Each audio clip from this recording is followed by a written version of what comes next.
आवाज दबाने की वो चलता रहेगा।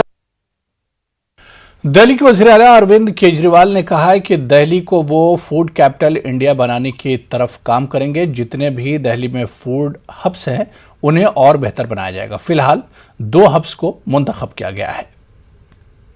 एक फूड कैपिटल ऑफ इंडिया वैसे तो कहा जाता है, लेकिन इसको अच्छे तरीके से इसको आगे इस कॉन्सेप्ट को हम ले जाने का हमने प्लान बनाया है।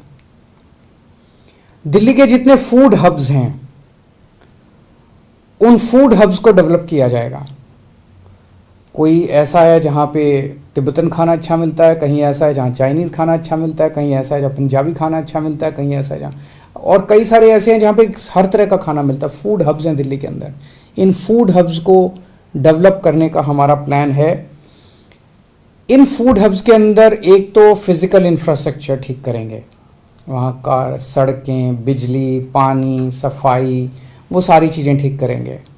दूसरा, उस फूड हब के अंदर फूड सेफ्टी का हम पूरा इंतजाम करेंगे ताकि दिल्ली में आम